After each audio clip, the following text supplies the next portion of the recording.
Yo, what's poppin', ladies and gentlemen? Welcome back to the channel. Thank you so much for joining us today. Really appreciate it.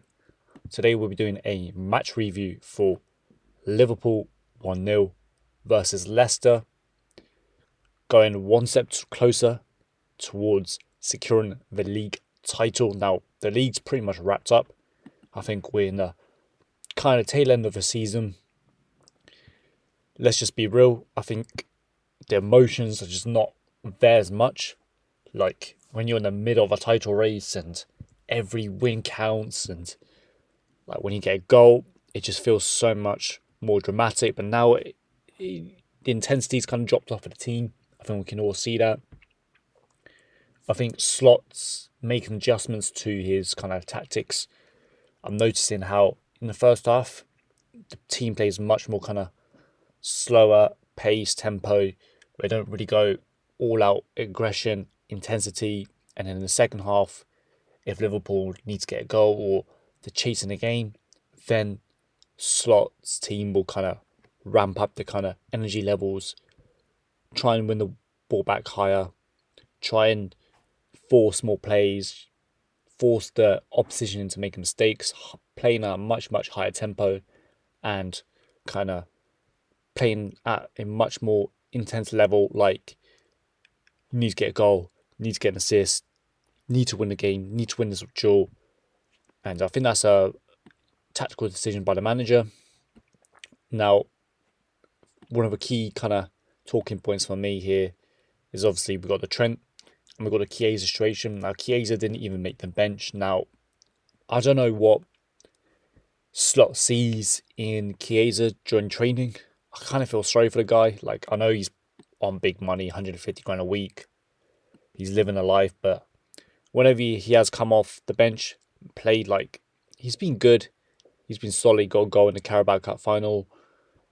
Like, we all know there's a decent player there, and the way he's just being frozen out, to me, it's just, it does raise some questions, does raise some alarms. Like, did Slot even want this signing? Was this a signing that was kind of opportunistic for the club? Michael Edwards, Richard Hughes, was it a signing where Slot wasn't keen on it, but maybe it kept the fans happy? Maybe they saw a good opportunity to kind of bring him in on like a low fee, maybe sell him on, like gamble, you know. I don't know, man. Maybe he's awful in training, but to me, he seems like a decent player. Yeah, he's had his injury problems, but I think he's a good technical footballer. And honestly, like, I think he's going to leave in the summer, but I think he'll do good elsewhere. Same kind of thing kind of goes for Nunes. Like, I know he didn't play today. He didn't even come off the bench. He's usually one of the first options to come off the bench, but with all the rumours going on with Fabrizio, I think it's pretty much a given that he's gone. He's not going to be playing much more games anymore. And yeah, also the thing with the Trent thing here, with the flag, like, what kind of message is this? I've been saying for weeks, like, I don't really want to see Trent play anymore, especially the fact that I do think he is going to leave the club. I mean, I suppose there's a small chance that he might stay, but to me, I think my gut says that he is going to be leaving. But there's a lot of emotion when he scored a goal, taking off his shirt. Like, I wonder what was going through his mind, what's going on behind the scenes. We don't truly know, right? But yeah, he did come off the bench, came in, got the clutch goal, I suppose. And you know, I was saying that I don't really want to see him play, but he did make a contribution. I thought Bradley had a good game as well. I like Bradley. Obviously, he's a very kind of different kind of style of player. But yeah, overall, it was a comfortable, easy game, right? So anyways, without further ado, we'll get into the player ratings. So we'll be comparing our scores to the ones on SofaScore. So we start off with the defense. Alisson, I'm going to give him a 7. Didn't think he had the best game, but he didn't really have too much to do either. Van Dijk and Konate, they're both going to get 8s for me. Just solid all-round kind of defensive work. Obviously, in every single match, opposition teams going to get a chance or two. It's just the nature of the game. But yeah, overall, happy with those two centre-back partnering. And talking of which, considering the fact that Van Dijk's on 400 grand a week, maybe the 200 bags a week on Konate doesn't look too bad after Raw. I can see why he wants that money now.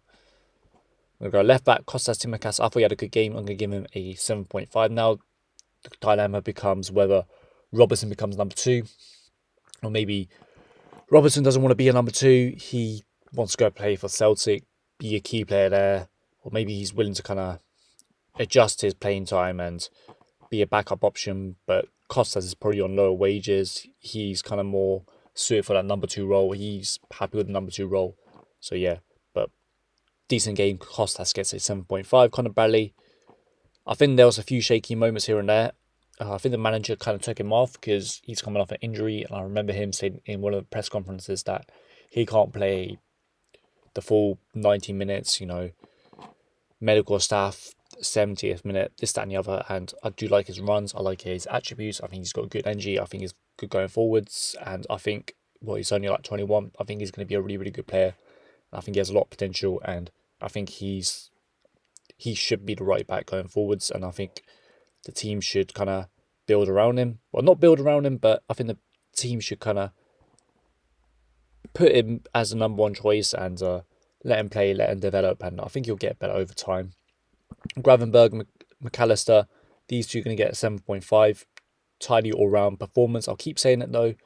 In the summer, need to bring in another midfielder that can come in, play minutes, be rotated, and not let like a big kind of performance dip happen if one of these two get injured or they need to get a rest. But really like McAllister, really like Gravenberg. 2 great midfielders. Gakpo is still coming off his injury.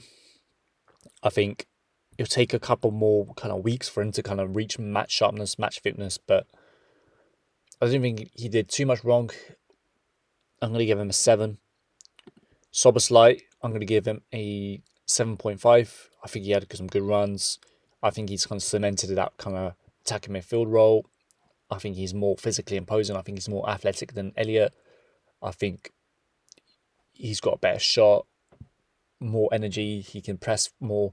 So that's why I think he's the preferred choice of Arne Slot. All I'm going to say about Soboslai is that if he can get more output, more goals, more assists, he's going to be a top player.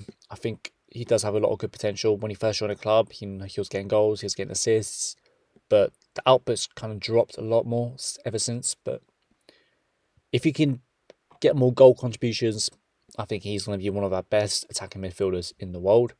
Mo Salah, 400 grand a week. Obviously, he had a bit more of a quiet game.